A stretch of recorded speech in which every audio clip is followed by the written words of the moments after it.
So ఇప్పుడు మనం ఇంతలాగా protect చేసి దాన్ని అంత జాగ్రత్తగా చూసుకొని ఎగ్జాక్ట్ న్యాచురల్ టెంపరేచర్స్ని మిమిక్ చేసినా కూడా చాలా మందికి పాజిటివ్ వస్తుంది, కొంతమందికి నెగిటివ్ కూడా వస్తుంది.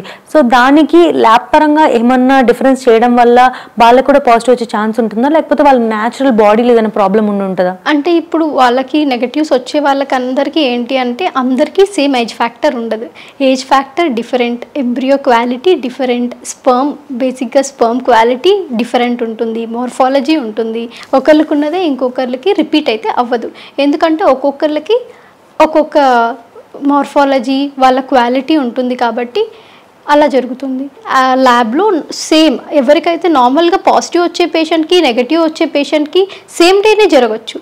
సేమ్ డేనే ఉన్నా కూడా ఒకరికి పాజిటివ్ వస్తుంది, ఇంకొకరికి నెగటివ్ వస్తుంది. ఎందుకంటే సేమ్ ల్యాబ్లో ఏమైతే చేంజెస్ ఏమి ఉండవు, సేమ్ మీడియాస్లో చేంజ్ ఉండవు, ప్రిపరేషన్లో చేంజ్ ఉండవు, ప్రొసీజర్స్లో చేంజ్ ఉండవు, ఎక్కడ చేంజ్ ఉండవు.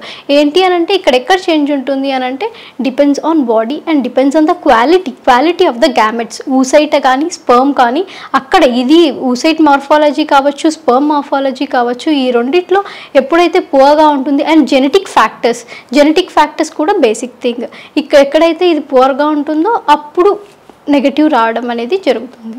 సో ఈ క్రయో ప్రిజర్వేషన్ టెక్నిక్ ఏదైతే ఉందో ఇది ఇంకా ఎవరెవరికి యూజ్ అవుతుంది అంటారు?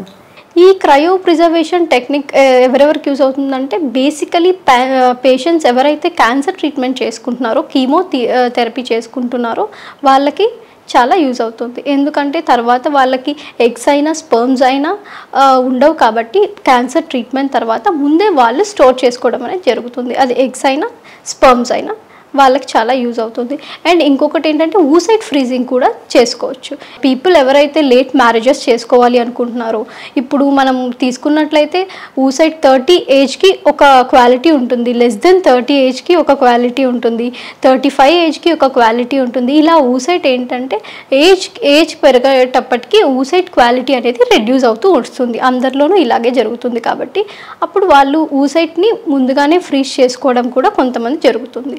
అలాంటి వాళ్ళు they will go for oocyte freezing. So ఇప్పుడు వన్స్ మీకు ఎగ్ పికప్ అయి మీ దగ్గరికి వచ్చిన తర్వాత మీరు దాన్ని ఇంక్యుబేటర్లో పెట్టేసి ఇంకా దాంతో ఆ డే వర్క్ అయిపోతుంది అనడానికి ఎంత టైం పడుతుంది? ఓకే, ఇప్పుడు ఒక పేషెంట్కి ఎంత టైం పడుతుంది అని అంటున్నారు. స్టార్టింగ్ ఎగ్ పికప్ నుంచి ఒక egg pickup almost egg pickup retrieval అనేది ఒక 20 minutes 25 minutes కంటే ఎక్కువ ఏం జరగదు. దాని తర్వాత మా ప్రోటోకాల్స్ మా SOP ప్రకారం ఇంక్యుబేషన్ అనేది ఉంటుంది.